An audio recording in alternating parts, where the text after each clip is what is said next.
Bem, boa noite. Bem, hoje a ideia é falar sobre a contabilização da folha. Não esse é toda a aula e, ao final, caso haja alguma dúvida quanto à elaboração da folha, do processamento, você já aproveita, né?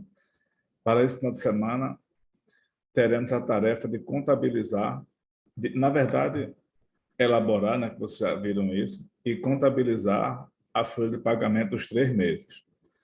Então, assim, precisamos realmente ter a segurança para gente, para ter essa aula de hoje, a gente teria que, teoricamente, já estar com as folhas prontas, né? Então, o Joel vai passar para vocês aí esse passo a passo. Na verdade, é mais uma revisão, porque vocês já devem saber, né? Pelo menos já foi estudado. E vamos dar tempo para os principais lançamentos, vamos dizer, praticamente todos os lançamentos, todas as transações da folha, né? Então, por favor, Joel. Boa noite, pessoal. Vou começar aqui a apresentar, certo?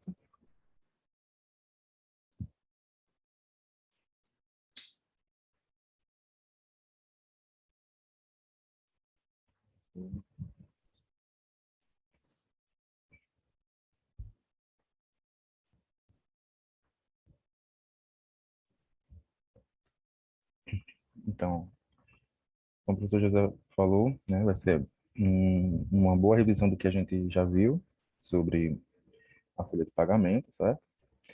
Iniciando a falar sobre essa folha de pagamento, a gente vai se valer aqui do regime de competência, certo? A contabilização da folha, ela vai ser feita no lucro real, seguindo esse princípio do regime de competência, né? Existem duas formas, né, de regime, existe o de caixa e o competência. No lucro real, a gente vai se valer do de competência, tá bem? Então, o que isso significa? Significa dizer que todos os eventos, eles vão ser registrados no mês em que houve aquelas transações. A origem daquelas transações ocorreu no mês de outubro, então ela vai ser contabilizada até o final de outubro. Então, provento de outubro, desconto de outubro, os encargos de outubro, eles serão contabilizados em outubro, mesmo que o seu pagamento seja efetuado no mês subsequente, tá certo? Então, adentrando aqui a parte de encargos patronais, a gente já viu alguns deles, já falou nas aulas passadas, mas inicialmente a gente vai ter o INSS patronal, que vai equivaler a 20% do, da base de INSS, sobre o qual os colaboradores fazem, o montante, tá? Então, ele vai ser de 20%. O SAT, o seguro de acidente de trabalho, né? Também chamado de, pode chamar de RAT, né? Risco de acidente de trabalho. O SAT e RAT, ele vai ser, para o comércio aqui, a gente vai estabelecer 2%, certo? E existem também os terceiros. Os terceiros, eles são compostos por aquela alíquota de 5,8% que corresponde à parte do sistema S, né? O INCRA, SEST, SENAT, SEBRAE, IEL. Então, tudo isso vai ser englobado dentro dos terceiros, né? Dessa rubrica de terceiros para fins dos encargos de INSS. E o FGTS, por fim, vai ser o último encargo que a gente vai tratar, vai ser o Fundo de Garantia do Trabalhador. Ela vai equivaler a 8%, né? Como a gente já viu também nas aulas passadas.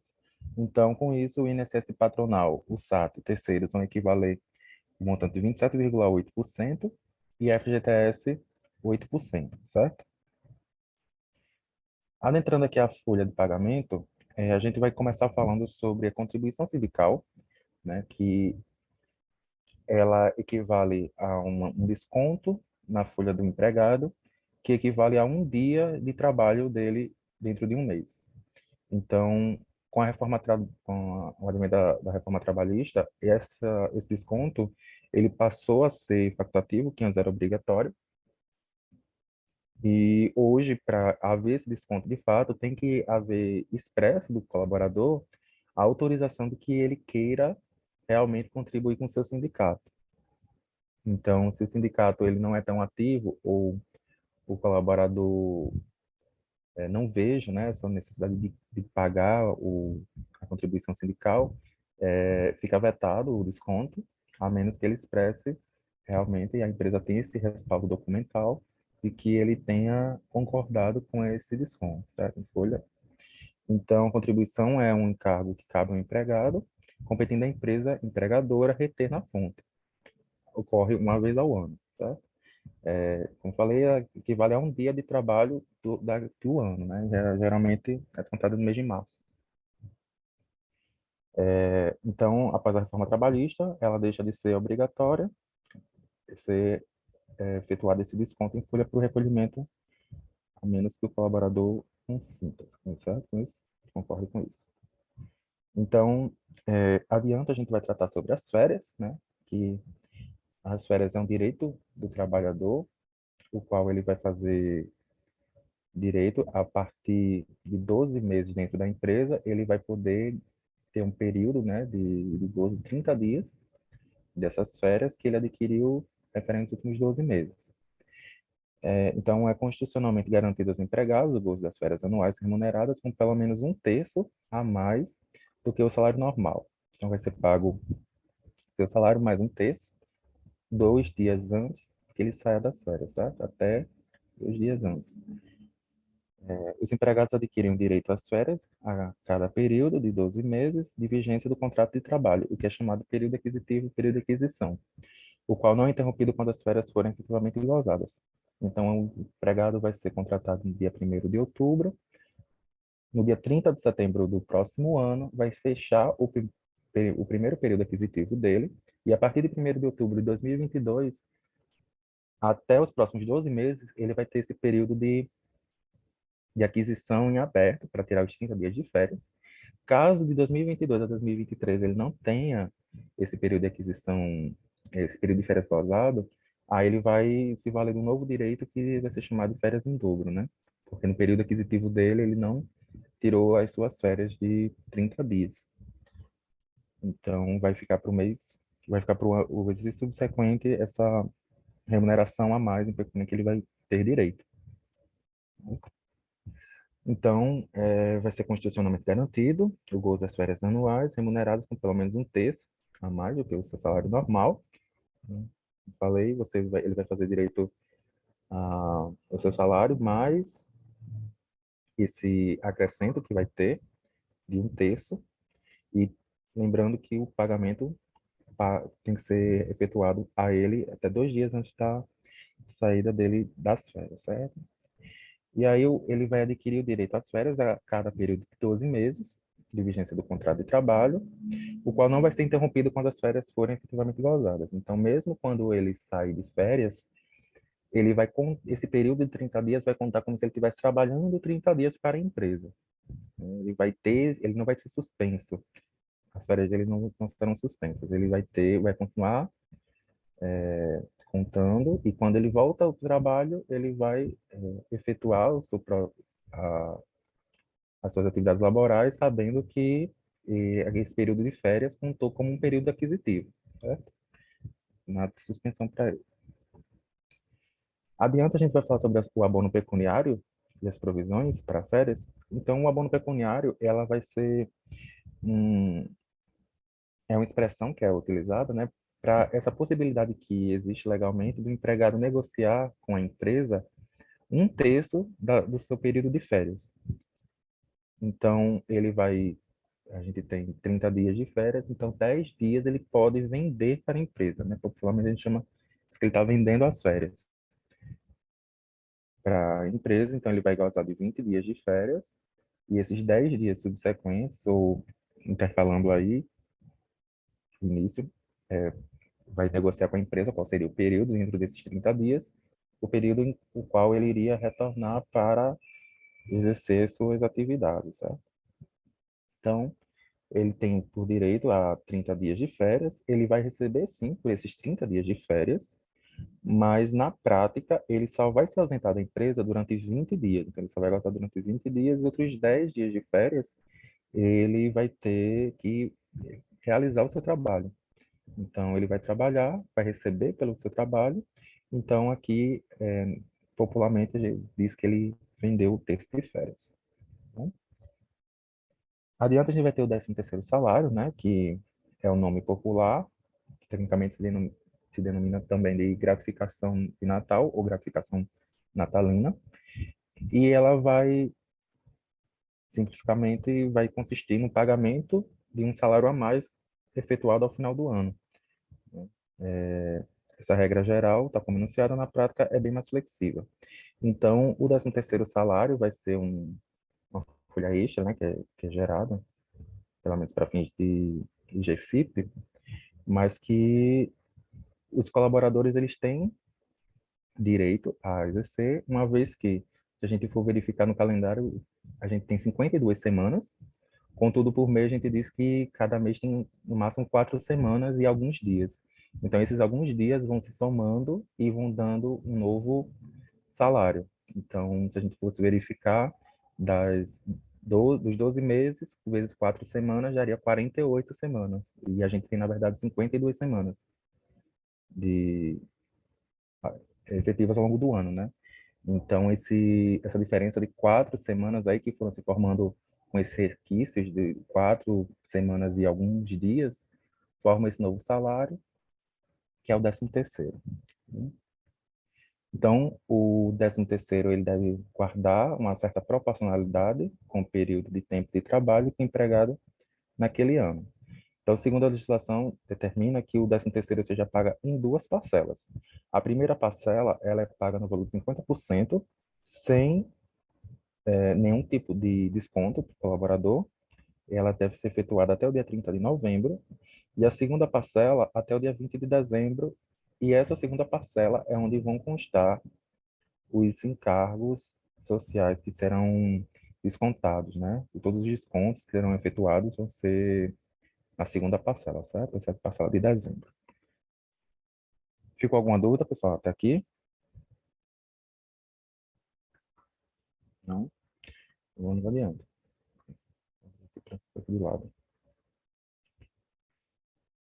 É,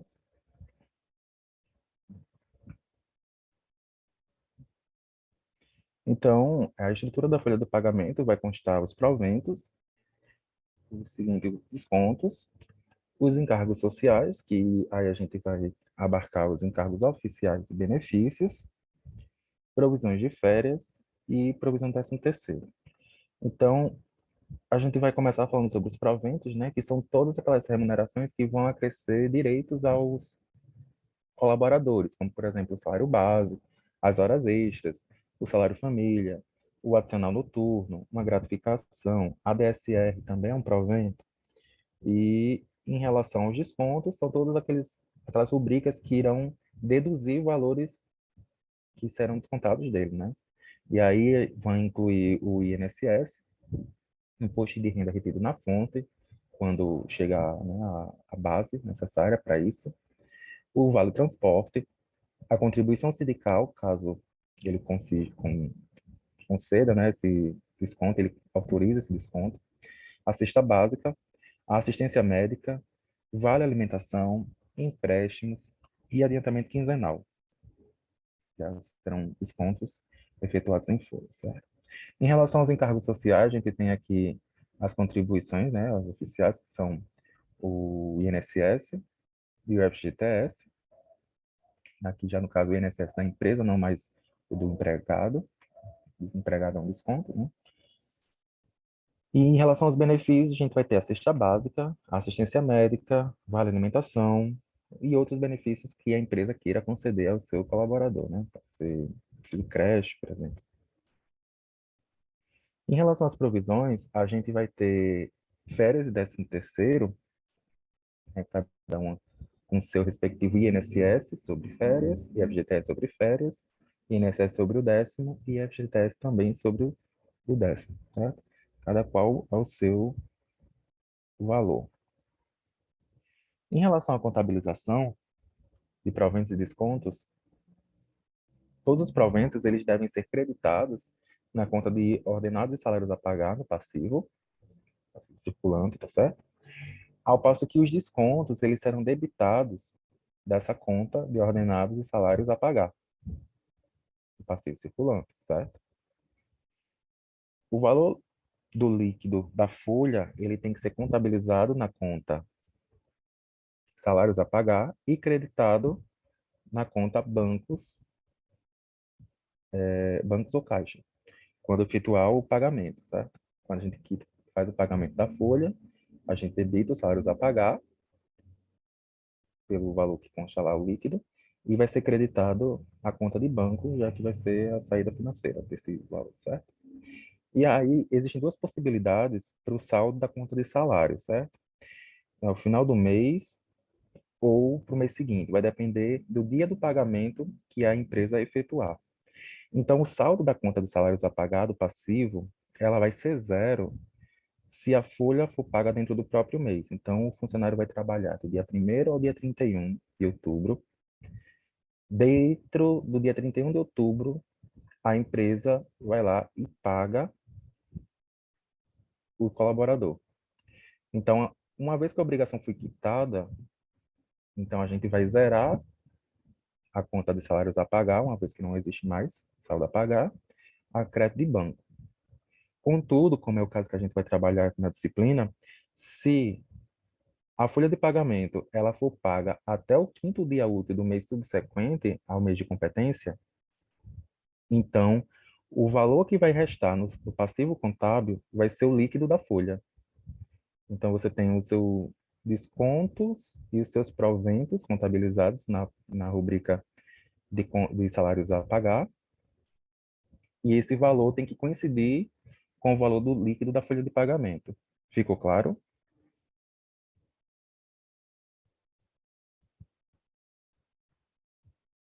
Então, vamos adiante. Então, adentrando aqui a parte da Eu não sei contabilização, se alguém tiver com alguma folha de pagamento e queira projetar, de repente pode até ser que clarei mais. Alguém está aí com o sistema já e com uma folha calculada de qualquer dos 3 meses?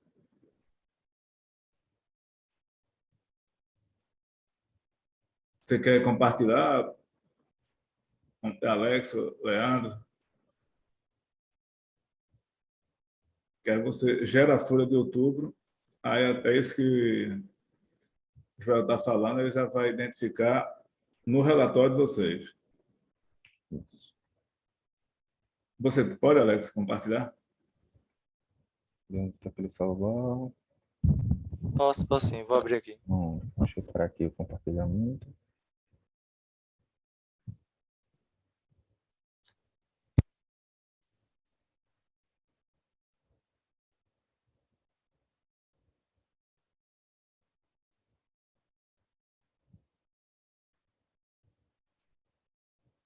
É isso que o Joel está falando, você já vê direto na folha.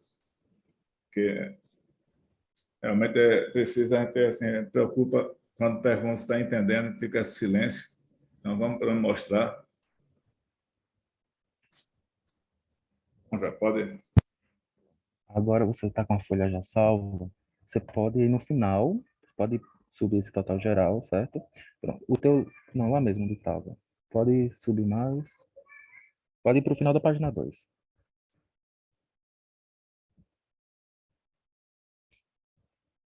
O final. Isso, pode mostrar o total agora. Pronto, aqui, ó. O teu líquido da folha vai ser 9.578,84, certo? Os teus proventos foram de 21 mil e os teus descontos de 11.659. Então, menos o outro deu líquido a receber de 9.578,84. Esse líquido a receber é quanto será creditado na conta de cada colaborador, certo? Então, esse vai ser o valor que vai ser debitado do passivo contábil, porque no final do teu mês de outubro, essa folha de outubro, né? Folha de outubro. No final do teu mês de outubro, o teu passivo contábil, ele tem que estar registrado 9.578,84. Quando for no 5º dia útil do mês de novembro, até esse dia, você vai debitar a conta de salários a pagar, nesse montante de 9.578, e vai creditar o banco,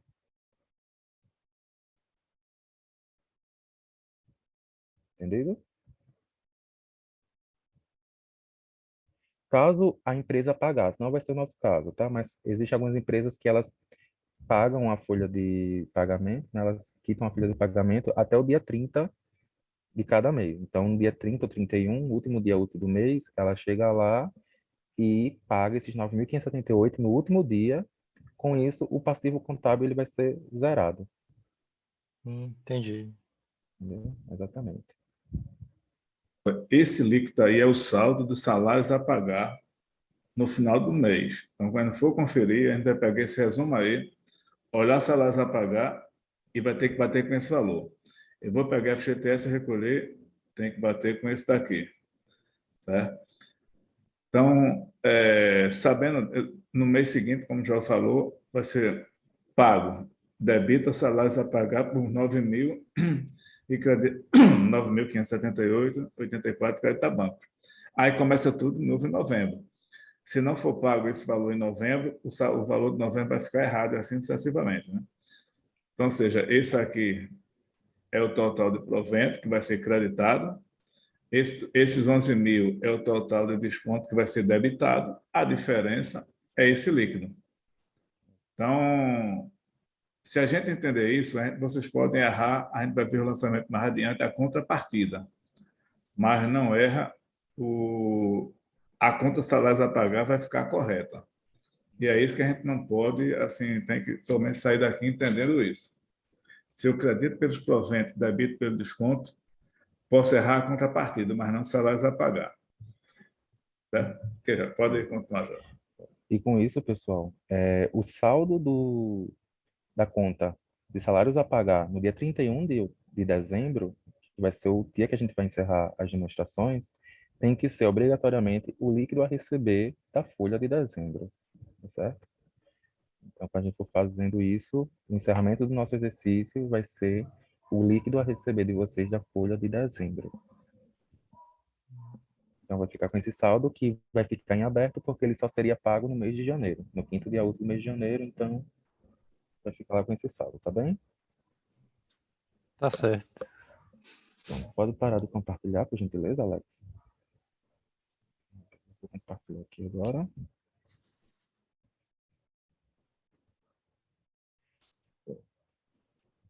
Então, voltando aqui para o início da contabilização, a gente vai começar com os adiantamentos, que são efetuados até o dia 15 de cada mês, certo? Algumas empresas podem trabalhar com adiantamento no dia 10, outros dia 12. Geralmente é mais comum a gente encontre no dia 15, é o mais comum do mercado. E aí a gente vai fazer o quê? Vai adiantar o nosso ativo circulante na conta de adiantamento de salários, naquele valor de 40% que a gente vai ter lá adiantado, a crédito de banco. Quando for no final do mês, vai existir uma rubrica de compensação de adiantamento, um desconto para o colaborador, lá na folha de pagamento dele. Com isso, a empresa está pegando de volta o seu adiantamento, né? Ela adiantou e agora ela está querendo abater esse adiantamento. Então, com isso, a gente vai debitar a conta de salários a pagar e creditar adiantamento de salários lá no ativo. Debito passivo, crédito ativo. Com isso, o adiantamento que foi feito de R$ 1.000, por exemplo, hipoteticamente foi adiantado R$ 1.000 no dia 15.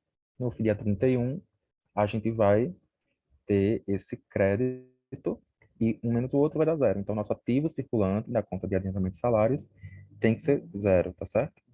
Pode parecer muito fundamental, mas é muito comum a gente encontrar na prática mesmo essa conta de adiantamento de salários com saldos ao final de cada mês. Às vezes até histórico, né? Foi somando adiantamentos, alguns foram feitos, alguns foram abatidos, e aí quando vai ver o ativo está com valores a mais do que deveria. Né? Então, no final do mês, o adiantamento tem que ser zerado, uma vez que, pelo princípio da competência, ele vai ser encerrado ao final do mês. Tá bem? Vamos adiante aqui. Em relação à contabilização dos proventos, então, a gente vai ter, para o salário base, um débito na despesa de ordenados e salários e um crédito na conta de salários a pagar. A hora extra, a gente vai debitar o resultado na conta de hora extra e o crédito salários a pagar. Para o salário família, a gente pode debitar salário família a recuperar e um crédito na conta de salários a pagar, fazendo com o seguinte, o INSS a recolher e creditando o salário família a recuperar, tá bem? Para o adicional noturno, a gente teria uma despesa com isso lá no resultado, a gente fazer esse débito lá no resultado e creditaria salários a pagar. Para gratificação, a mesma coisa, a gente debitaria uma rubrica de gratificação no resultado e creditaria salários a pagar.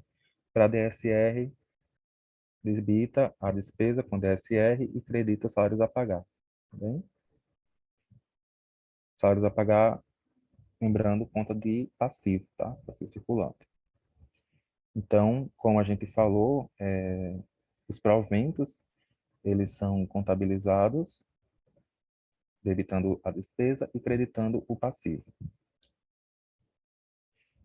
Para os descontos, a gente vai ter já uma mudança aqui, uma vez que eles serão debitados na conta de salários a pagar. Então, para o INSS, a gente vai debitar salários a pagar e creditar o INSS a recolher. Para o adiantamento, né, repetindo aquela questão do que a gente falou lá no primeiro slide da contabilização, vai debitar salários a pagar e creditar o adiantamento quinzenal, lado ativo, certo? Para o IRF, a gente vai debitar os salários a pagar e creditar o IRF a recolher. Em relação ao pagamento da folha que é feito ao início do mês subsequente, a gente vai debitar salários a pagar e vai creditar banco. Vai fazer essa operação até o quinto dia útil do mês seguinte, tá certo?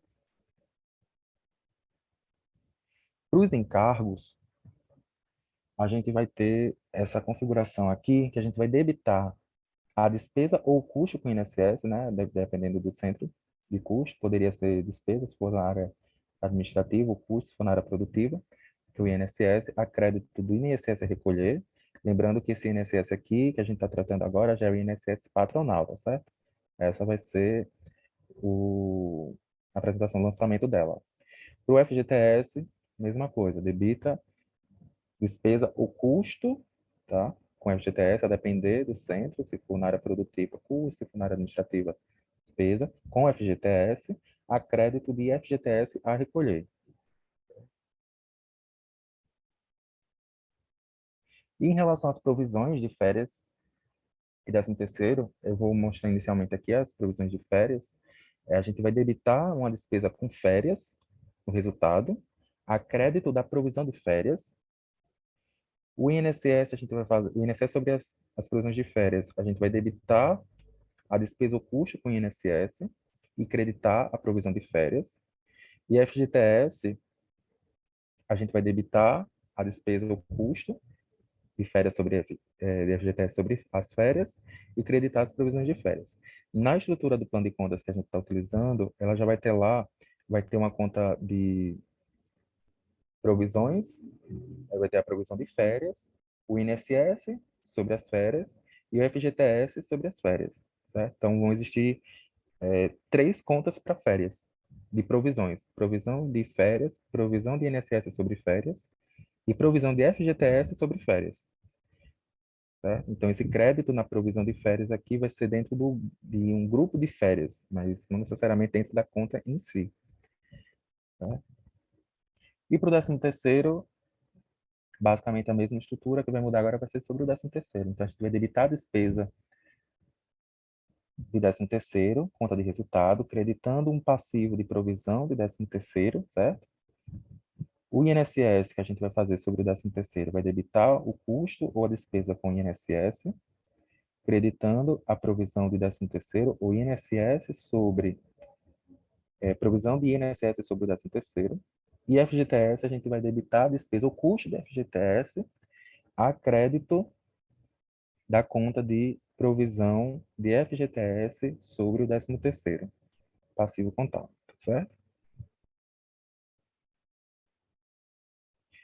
Ficou alguma dúvida, pessoal, até aqui, essa parte de contabilização?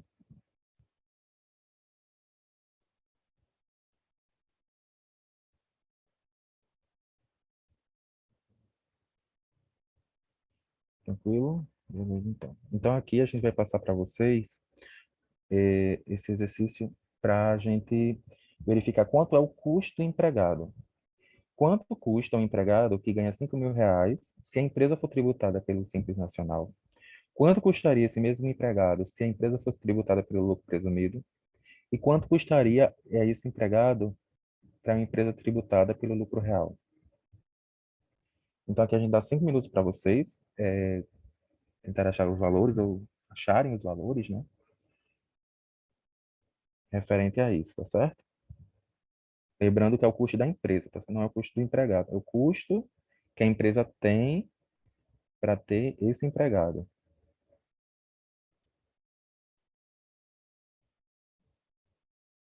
Nesses 3 regimes de tributação.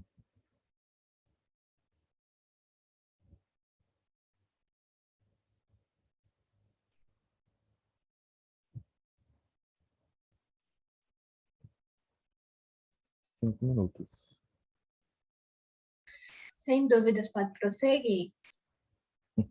Não, aqui é para a gente achar agora mesmo. Esses valores. 98, 9,13 a gente...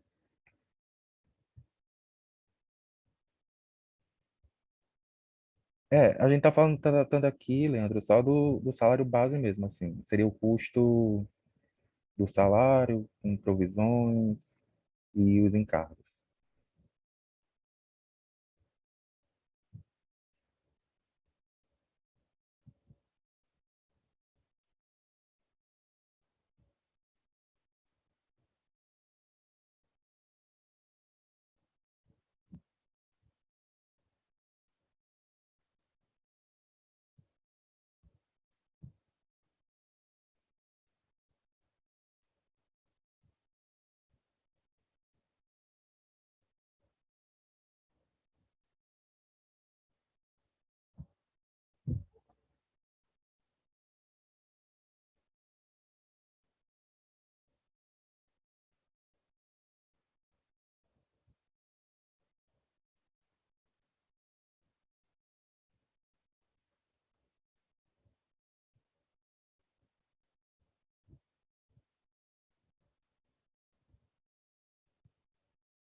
Conforme vocês foram achando os valores, vocês já podem colocar aqui no chat para ver se no final a gente vai bater os valores.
Joel, boa Oi. noite. Eu só consegui entrar agora na aula. Certo. Ah, eu queria tirar uma dúvida, na verdade, né? Se existe alguma diferença do custo do empregado diante da tributação da empresa? Existe sim. É isso que a gente vai evidenciar aqui agora.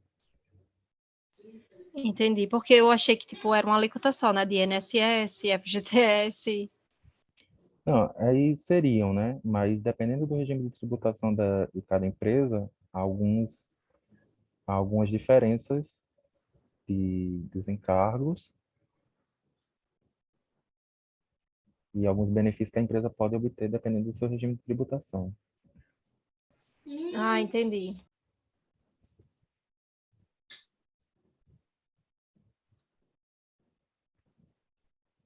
A ideia exatamente dessa atividade é identificar essas diferenças que tem em cada situação e se você puder optar pelo mais barato, né? Eu tenho 3 empresas, não é normal a pessoa ter empresa do real e do simples, mas vai que ele tem. E você vai ter aquela mesma pessoa que eu posso escolher aonde ficar e você vai ver ao final disso aí, se a gente entender o que é que seria melhor, né? Alguém chegou a algum valor de qualquer um dos três? Pode colocar aqui no chat, para ver se realmente chegou perto ou se achou o valor.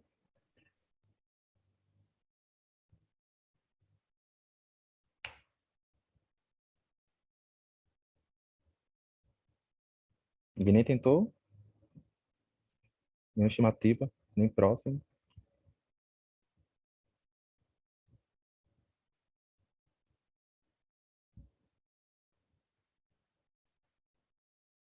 Tudo bem, então, vamos lá. Então, a gente vai ter aqui os encargos, certo? Que a gente vai obter sobre eles. Inicialmente, a gente vai ter aqui à disposição o lucro real presumido e simples nacional. Quanto à alíquota que a gente está trabalhando no INSS no total?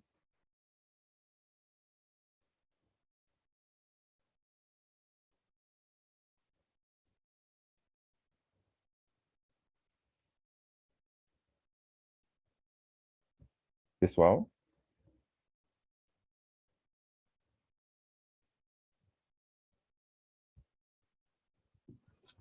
Essa é da empresa lá.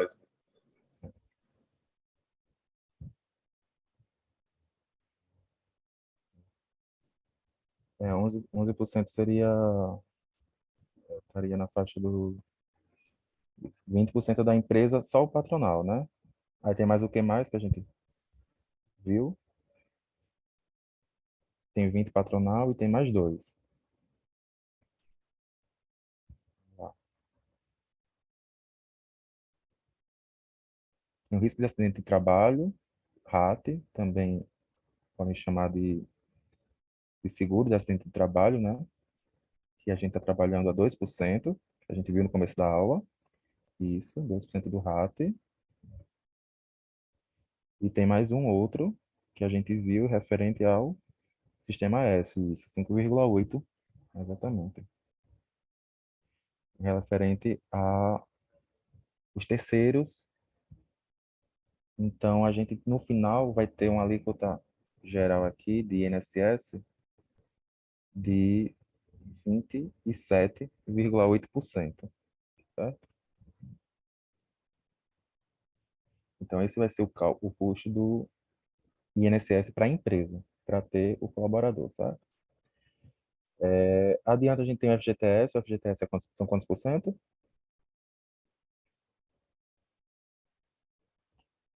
8%, isso aí, Jaciara. 8% de FGTS que a empresa vai custear. E, além disso, a gente vai ter agora os encargos de férias e 13º, né? As provisões e os encargos sobre isso. Então, inicialmente, a gente vai ter aqui nas férias o valor de 1/12, né? Vai ser 1/12 de férias, que a gente vai apropriar mensalmente e vai entrar como custo mensal para a empresa.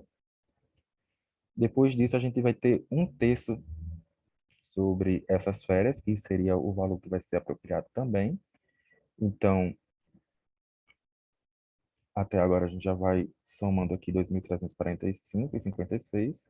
E a gente ainda tem os encargos de INSS e FGTS sobre as férias. Então, sobre esses dois valores aqui, de férias e 1/3, vão incidir 27,8% de INSS e 8% de FGTS. Sobre o Uma 13º salário, dúvida. pois não? No caso, você somou as porcentagens de cima, foi? Isso. Aqui é férias e 13º vezes o INSS Ah, e o FGTS, mesma coisa, férias mais um terço vezes ah, os 8%. entendi. Pronto. Aqui tratando dos encargos sobre férias, tá? Lembrando que a gente tem que calcular férias mais um terço e os encargos sobre esses dois valores. Que aqui vai dar 555,56 a soma dos dois, e a gente vai calcular 27,8 sobre 555 e 8% sobre 555. Que aí vão chegar em 154,44 e 44,44. Em relação ao 13º salário, a gente vai apropriar mensalmente um dozeavos. Então, nesse quesito aqui, a gente vai ter 8,33%, né, que vai dar R$ 416. E sobre esse valor do 13º, a gente vai ter o INSS, de 27,8%, e o FGTS. Né?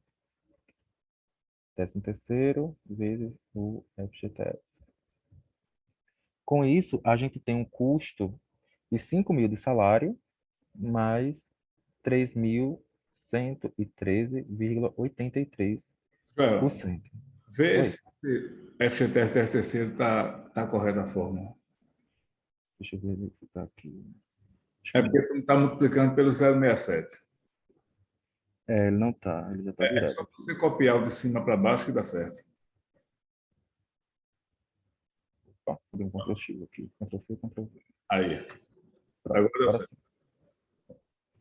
33,33, certo? Agora a gente achou aqui que vai dar 62,21% os encargos mais o salário base. Então, a gente, no lucro real, vai ter esse custo total com um colaborador a R$ 5.000 de salário base, ele vai para 8.110,28. Certo? O Só lucro presumido. Oi? você entender esse percentual, pessoal, que está da coluna C,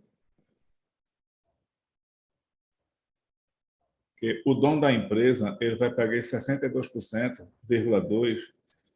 e ele vai fazer esse cálculo. Eu não tenho que entender detalhadamente como a gente está vendo aqui.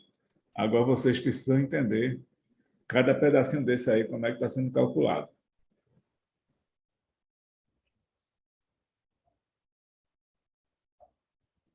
Todos entenderam? Joel, você pode explicar mais uma vez, por favor? Explico sim, Brenda. Foi Brenda, né? Desculpa, acho que foi Foi, Brenda. Bárbara. Foi Bárbara. Bárbara? Oi, Bárbara.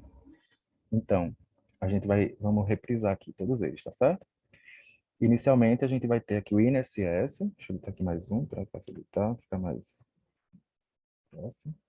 O INSS que a gente está trabalhando vai ser de 27,8, que equivalem a 20% do INSS patronal, 5,8 do Sistema S terceiros e 2% do RATE. Quando você soma 2 mais 20 mais 5,8, vai chegar aqui aos 27,8, certo? FGTS, a gente vai ter a alíquota de 8%. Férias, a gente vai equivaler a 1/12 de férias. Então, vai ser 1 dividido por 12.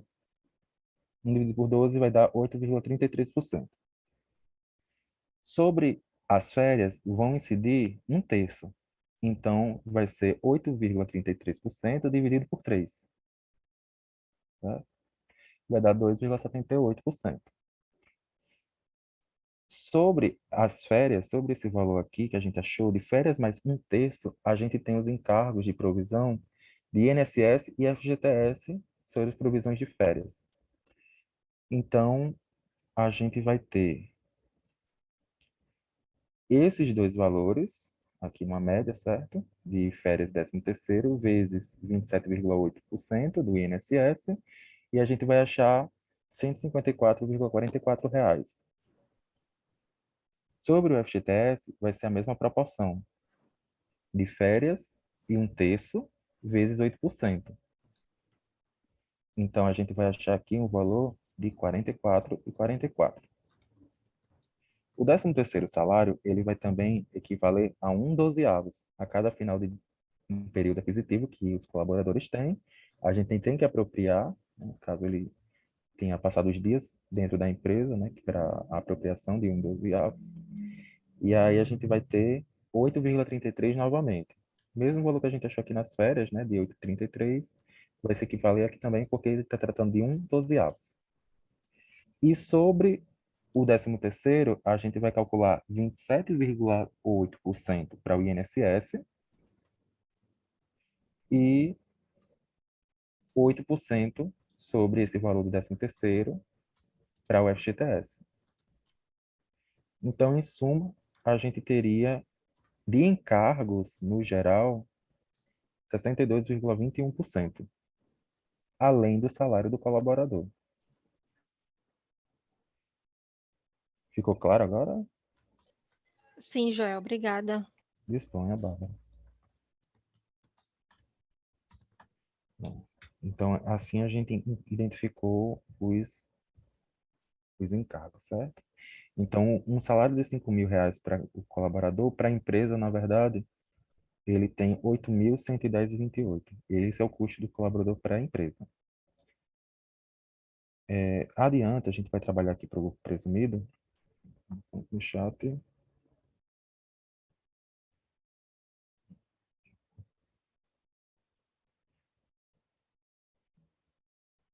Isso, exatamente. A diferença vai ser, o desconto vai ser para o colaborador, de R$ 90 de INSS. Aqui é o custo só para a empresa mesmo. Em relação ao lucro presumido,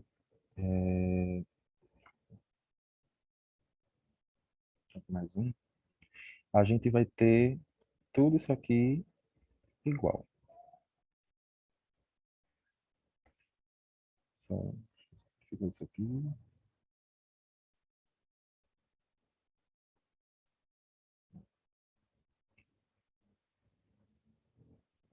Isso aqui vai ser igual, certo? O presumido também vai equivaler a 8.110,28. Contudo, para o Simples Nacional, a gente não vai ter esse valor de INSS patronal.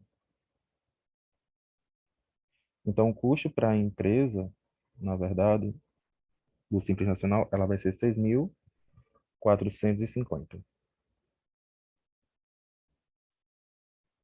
Enquanto para o presumido e para o lucro real, 8.110,28. Porém, no lucro real, a gente sabe que essa despesa com esse colaborador, ela vai ser dedutível. Então, a gente aqui vai ter um desconto de imposto de renda e contribuição social, equivalente a 34%. Então, a gente vai se valer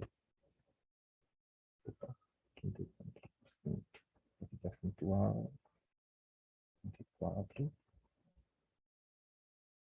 R$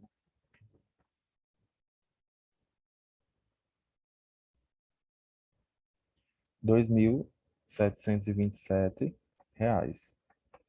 certo? Está aqui negativo, porque, na verdade, o custo real para a empresa do lucro real vai ser 5.352,78. Esse vai ser o custo efetivo ao final do mês para a empresa do lucro real.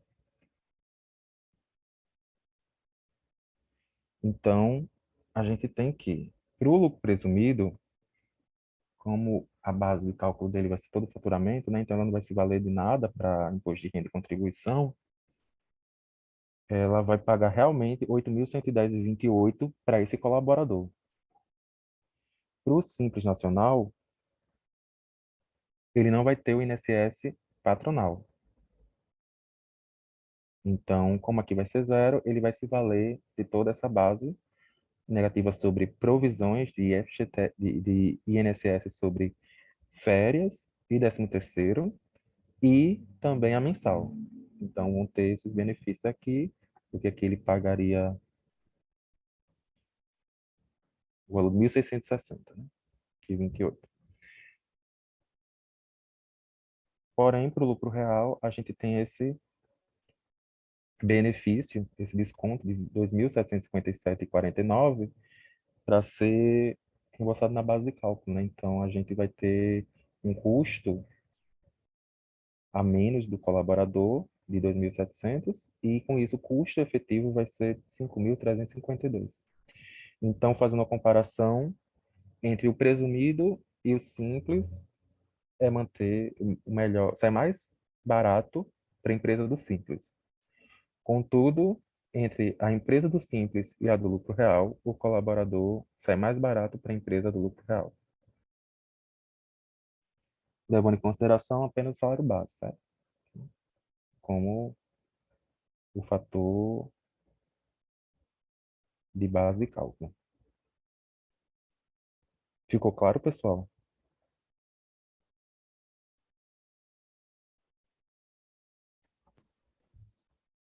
Só que a gente sempre é tentado achar que o simples é o melhor, mas vocês vejam que você só olha aí, ó, 6.450 por 810. Só que a gente tem que lembrar que existe a despesa, né? Que é dedutível. Então, na verdade, o que faz essa diferença é que, para um salário de 5, a empresa ganha uma despesa de 810. Se eu vou ter uma despesa de 810, eu vou economizar 34% dessa despesa. Então, por isso que, podendo escolher, né, se eu tiver duas empresas, uma do simples, outra do presumido, eu tenho aquela pessoa que eu vou contratar, considerando que se eu não contratar pelo lucro real, o lucro dela será maior e eu pagarei esses 2.757 de imposto de renda. Né? Então, se eu posso decidir colocar em qualquer das empresas, vai ser isso. Se eu só tenho empresa do presumido, como o João falou, presumido e simples, o simples sempre será mais vantajoso, pelo menos nesse anexo, pessoal. Isso é até uma coisa importante. A gente está fazendo uma comparação de uma empresa comercial, que é o que vocês estão fazendo, e a empresa comercial é um dos anexos mais vantajosos. Né? Existem outros anexos que vocês estudaram, né? E também talvez não vamos entrar nessa seara, que pode ser que não tenha vantagem. Então, assim, precisamos ter isso em mente que se tivesse uma resposta pronta, não precisava estar aqui uma hora dessa estudando. Então, é fazer conta e ver a finalidade, que o simples, ele não é tão simples, às vezes ele é até mais complexo e nem sempre ele é mais barato. Às vezes ele é mais caro e por isso que a gente precisa sempre fazer conta. Exatamente. Isso aqui, lembrando que o comércio é tributado pelo anexo 1, né, como o professor falou, ele é um dos mais vantajosos, se não o mais vantajoso dos 5 anexos que compõem o Simples Nacional, né? Quando a gente vai para os anexos 3 a 5, né, de serviço, aí se for incluir aqui o fator R, é uma análise bem mais minuciosa que precisaria ser feita sobre folha de pagamento, já que o fator R vai levar em consideração a folha, sabe? Então, assim, lembrando, isso aqui é empresa comercial, uma estimativa para empresa comercial. Ou empresa de serviço, pode não ser isso aqui. O cenário pode mudar totalmente. Tá bem? Com isso, a gente vai voltar aqui para o slide. E aqui a DSR variável, né? Recapitulando o que a gente já viu na aula passada sobre DSR. Então, a gente vai ter uma jornada mensal de 220 horas para uma jornada semanal de 44 horas. Então, a DSR vai ser a diferença que passar desses montantes, certo? Desses valores aqui. Contudo, se houver uma falta do empregado durante a semana, ele vai perder a sua DSR, porque ele já gozou desse repouso semanal durante a sua falta. Ele não tá produzindo para a empresa. Então, ele vai levar uma falta e vai perder a sua DSR.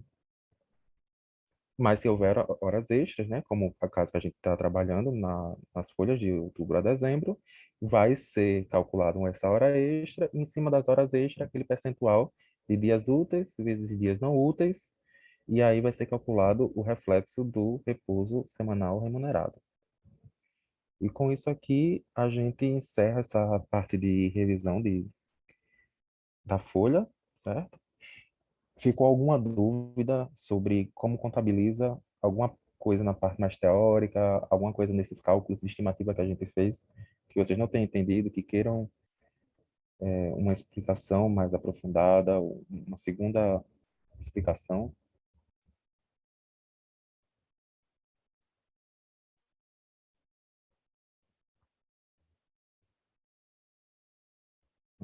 Perfeito, Gessera. Sim, Gessera, respondendo sua pergunta, no final da aula eu coloco no grupo, tá? Sobre a planilha que você pediu. Exato. Disponha. O professor está perguntando aqui, está tranquilo a contabilização das folhas até segunda-feira, ainda, né?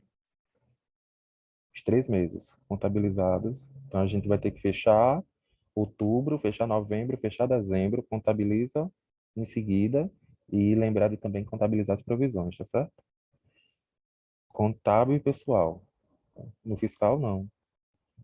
Vai ser o pessoal, né? O setor pessoal que a gente está trabalhando no setor pessoal e isso, os dois. Contábil e pessoal. Contábil e pessoal, né? Já com folha, INSS, FGTS, Plano de Ferro e 13º, né?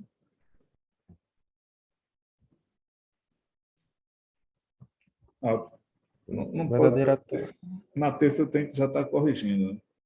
Uhum. O ideal eu queria até domingo, porque quem não faz domingo não faz segunda, né? Pelo menos assim, historicamente. Mas já segunda-feira seria o limite, ou domingo, né? Mas pode também fazer agora, ainda temos mais 40 minutos. Pode aproveitar e fazer agora, né? Já tem como terminar o mês de outubro, ainda no horário da aula, né? Uhum. Se não vamos fazer agora e não temos dúvidas de nada, né? Sobre qualquer assunto de agora, do passado, do futuro.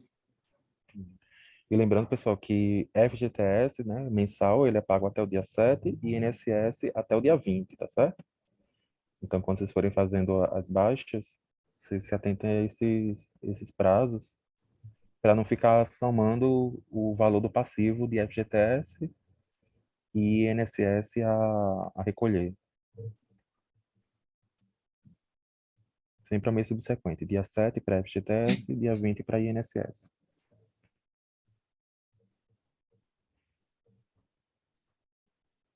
Só, pessoal, se alguma dúvida, se não tiver nenhuma pergunta, vamos para casa mais cedo hoje. E se tiver, estamos à disposição. E só um lembrete para vocês que, a partir de agora, todas as folhas e os balancetes serão enviados em um só, tá? Então, eu vou tirar aqui uns 2 minutinhos para mostrar como é que faz para mesclar, caso alguém não saiba como fazer, certo? Junção de 3, 4, 5 PDFs, 10 PDFs, quantos forem necessários para vocês submeterem no CIGAR apenas um arquivo. Deixa eu botar aqui para compartilhar novamente.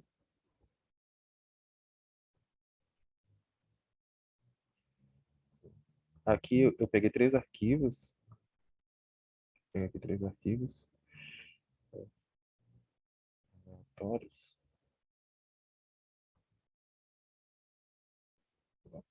Aqui eu vou usar o Foxcity, certo? Eu vou pegar aqui, só vou grifar aqui para vocês verem como não vai ter alteração, então vocês podem salvar o arquivo em PDF, podem grifar e depois mesclar que ele não se perde.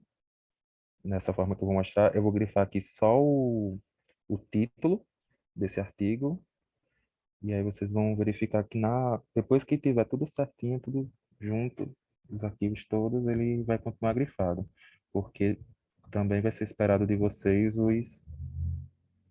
essas marcações, né? Esses destaques nas rubricas que serão analisadas. Certo? E vou grifar aqui também, como isso aqui é uma cópia, vou grifar aqui considerações. Vou salvar. Aqui eu estou usando Foxit, eu vim aqui, né? Acho que já tem um vídeo sobre isso, só reprisando. Vou aqui em destacar, aqui está sem nada. Quando eu destaco, aqui vai ficar grifado e aqui eu venho e faço a marcação que for necessário, salvo aqui, ou eu fecho e salvo. Pronto. Ao final, eu vou ter 3 arquivos, certo? Aqui, e vou abrir esse site chamado ilovepdf.com. Quando ele abrir, ele vai ter essa estrutura. A primeira opção dele vai ser juntar PDF. Eu venho aqui em juntar PDF, seleciono os 3 arquivos que eu vou mesclar, vou juntar aqui, arrasto, ele vai carregar todos. Aí você vê, já está vendo que ele já tem algumas marcações, não sumiu. E eu venho aqui no final e vou em juntar PDF. Quando ele mesclar os 3 PDFs, podem ser vários, tá? Não é só 3, ele pode combinar bem mais que isso. Você vem aqui em baixar o PDF combinado e abre. Quando eu abrir aqui, vocês já vão ver. Esse aqui foi um outro arquivo que eu não mostrei, mas vocês veem que está aqui a resolução, não foi alterada, a marcação permanece, certo? Aqui a marcação que eu fiz agora para vocês, tanto no título da revista como no nome desse artigo, permaneceu. E a gente fez essas marcações aqui também no roteiro de prática, agora, e também aqui, ó, considerações importantes que eu grifei também agora. Então, não teve alteração. Então, você pode tanto mesclar primeiro os 3 arquivos e depois fazer as marcações, ou o inverso, pode fazer as marcações nos arquivos individuais e, ao final, mesclar todos eles. O resultado vai ser o mesmo, tá bem? Aqui.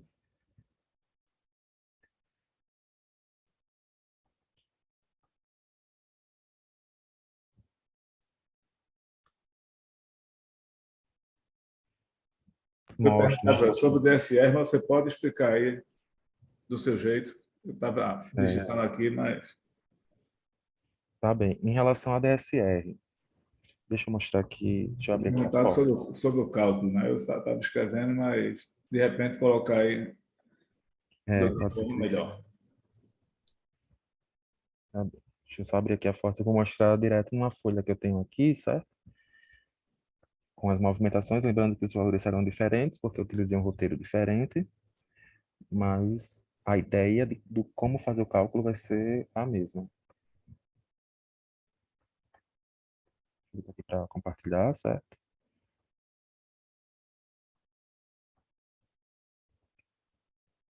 Compartilhar aqui.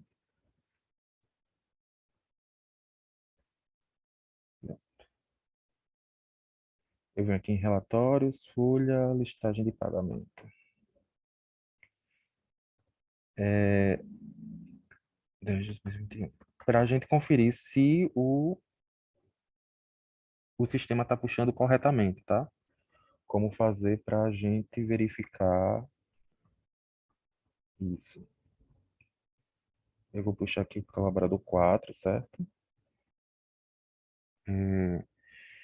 O nosso quarto colaborador, aqui é hipotético, ele tem um salário base de R$ 4.400. Para a gente calcular a DSR, primeiro a gente tem que calcular o que origina a DSR, que no caso vai ser a hora extra, certo? Aqui a hora extra dele é de 50%. Então, esse salário base dele vai ser R$ 4.400. A gente vai dividir isso aqui por 220 horas, que é a jornada mensal. Com isso, eu vou achar uma hora normal dele. Para achar a hora extra, eu vou multiplicar essa uma hora vezes 1,5, já que ela é 50%. Se fosse 100%, eu multiplicaria por 2, certo? Então, cada hora extra que ele faz equivale a R$ 30. Mas, no mês, ele fez 25 horas. Com isso, eu cheguei à hora extra de R$ 750. Então, eu estou vendo aqui que essa hora extra de 750 está equivalendo realmente, está condizente com o que o sistema puxou. Obrigado, professor. Aqui, o professor está grifando, certo? Agora, para eu calcular a DSR, já sei que a hora extra está certa, a minha DSR, ela vai ser feito um cálculo de proporção entre dias úteis e dias não úteis. Então, eu vou pegar R$ 750 de hora extra, vou dividir isso aqui pelos dias não úteis e multiplicar pelos dias úteis. Outubro tem 31 dias. Se 6 dias foram 5 domingos mais um feriado, foram os dias não úteis, então eu vou dividir esse valor por 25 e vou multiplicar por 6, que são os dias não úteis. Então, R$ 180. Então, esse cálculo aqui, agora, eu consigo conferir que ele está de fato correto. Então, a folha que o sistema me trouxe está com os valores de hora extra e DSR correto.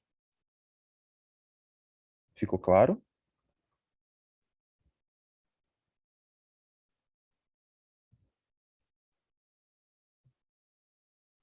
Perguntou foi Leandro, né? Leandro. Ficou claro, né, Leandro? Pronto. A tua folha, Leandro, já está puxando a DSR automática?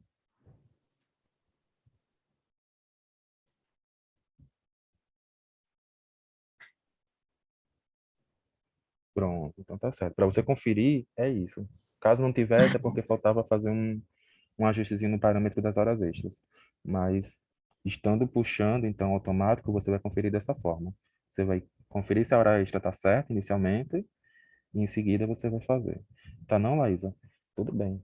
Ó, eu vou fazer aqui, o meu já vai estar ajustado, certo?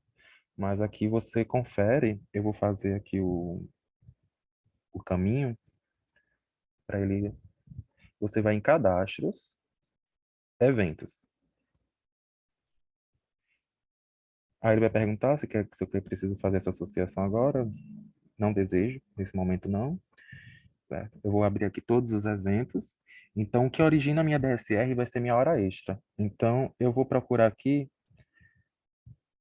a hora extra, o evento de hora extra, certo? O de 50% e o de 100%, que são os dois que a gente vai trabalhar aqui nas folhas da disciplina. Eu vou editar essas horas extras. Isso, é sobre a renda variável, certo? Só a DCR é sobre a hora extra. Então, eu vou editar aqui, Laísa, esse evento de hora extra, 50%. Ele vai pedir para mim já obrigatoriamente cadastrar aqui a natureza. A natureza você coloca essa, horas extraordinárias, né? Que a gente está tratando da natureza de hora extra, então horas extraordinárias por tabela. E logo aqui abaixo, essa caixinha de descanso semanal remunerado, ela tem que estar grifada, certo? Ela tem que estar assinalada. Quando você finalizar isso, coloca aqui a natureza, marcar aqui a caixinha, dá um OK, vai fazer isso, vai fazer a mesma coisa aqui para essas horas extras 100%, colocar a natureza, aqui embaixo você vai marcar a caixinha também. Quando finalizar, você vai em movimentos, folha de pagamento, calcular. Vai colocar 10 de 2021, sequencial 1, e vai dando Enter e vai pedir para recalcular os empregados já calculados. Aí você coloca iniciar e aí a DSR já vai para lá.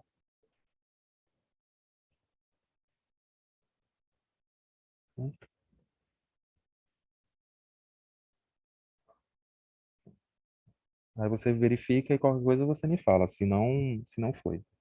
Mas o caminho é esse. É. O pagamento disso aí é uma obrigação, tá? Você vê que não é só esse sistema da Ford, todo ele é assim. Fica a possibilidade de pagar ou não pagar. Na verdade, assim, se o valor da hora extra, se nosso salário fosse por hora, isso não aconteceria. Você só ganha as horas que trabalha, né? Porque acho que é vendido como benefício, mas no final a gente é enganado, porque abre a possibilidade de receber menos. Como falei, acho que esse valor dessa salário de 2.200, que tem uma hora de R$ 10, deveria ter uma hora de 12,50, né? Eu preferia ter uma hora de 12,50. E se eu fizesse hora extra, não ia ser 15, ia ser 12,50 mais 50%, ia ser 18,75. Mas parece que, para efeito de discurso, né, é melhor dizer que nós temos esse benefício de salário, mais descanso semanal remunerado, mas isso confesso a vocês que se vocês matematicamente é uma balela. Mas se isso um dia acabar, no outro dia vai estar o pessoal na televisão, na mídia, dizendo que estão acabando com os benefícios do trabalhador, e quando isso aí, na verdade, não é um benefício. Isso é uma enganação. Matematicamente falando, pessoal. Não estou falando que tem que acabar com isso, mas se acabasse aumentando o salário, daria no mesmo. E talvez ainda até perdesse menos. Você sabe que é justo? Você não trabalha e pensa que ganha, né? Só que a gente faz hora extra e a base de cálculo é diferente. Como é que eu divido o valor de uma hora por uma quantidade de horas que eu não trabalho? Então, essa minha hora está subavaliada. Então, eu tinha que dividir pelas horas efetivamente trabalhadas. Isso, aí, inclusive, serve para vocês quando vocês vão fazer o custo lá dos escritórios, futuro escritório de vocês, saber quanto está custando determinado serviço, tem que ver quantas horas se gastam.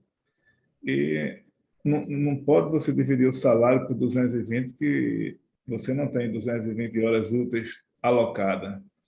Eu diria que talvez 160, e olha lá, né? Que vai ter as horas de tomar cafezinho, de ficar conversando potoca, e talvez, sei lá, 140, 160 horas seria as horas que a gente efetivamente produz, né? Não quer dizer que às vezes a gente está sem fazer nada, tomando café, não esteja produzindo. Mas nunca vai ser 220. Vai ser em torno de 160 horas, 150, que é aquelas horas de produção.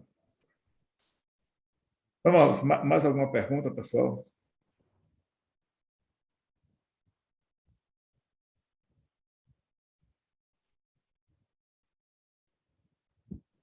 Ninguém?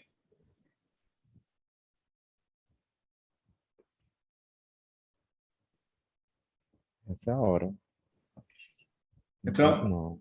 então vamos dormir, né? Então, até amanhã eu cadastro as tarefas. A tarefa vai ser uma só: elaborar e contabilizar as folhas de pagamento para o período, né? Ou seja, é uma tarefa, mas, como eu sou bonzinho, eu vou dividir, acho que umas 10 tarefas, que é para eu saber o que é que vai fazer cada uma. Então, não, não vão dizer que tem 10 tarefas, é uma só, dividida em 10. Então, vamos começar aí já a fazer, né? Façam as 3 folhas, calculem que vocês já sabem o tempo que passa, e já sabem que não é muito tempo, né? Não precisa a gente dizer que a gente sabe. Então, se começar agora, ela já acaba tudo hoje, até 10h15, antes do circular sair, já vai acabar, né? E qualquer dúvida, vocês vão colocar no grupo. Na terça-feira, a gente confere essa folha. Então, a correção vai ter 2 partes. Eu ver primeiro se o saldo está correto, certo? E o saldo estando correto, na aula eu coloco daqui um pouquinho, Ricardo. Assim que acabar, acho que mais uns 15 minutos já vai estar o link, certo? Então, você vai ver se o líquido da folha está correto e, em seguida, ver a contabilização vai estar correta. Então, estou vendo até para ver a despesa, ver o passivo, mas você tem que estar... Se você não lançar as horas extras corretas, o líquido vai estar errado, consequentemente vai estar errado, né? Então, mas ele faz a integração.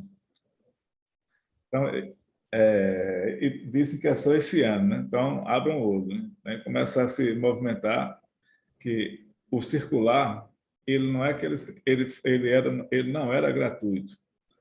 A tarifa dele estava diluída no custo das demais passagens, né? Isso eu já tive uma vez, a gente fez um trabalho lá para calcular o custo pessoal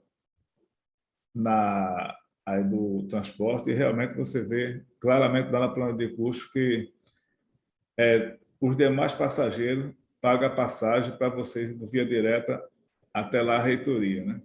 A partir do momento que diminuiu a quantidade de passageiros por conta da pandemia, não tem mágica, pessoal.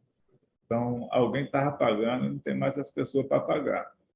Então, sem querer defender as empresas, mas eles estão, tecnicamente, eles estão corretos.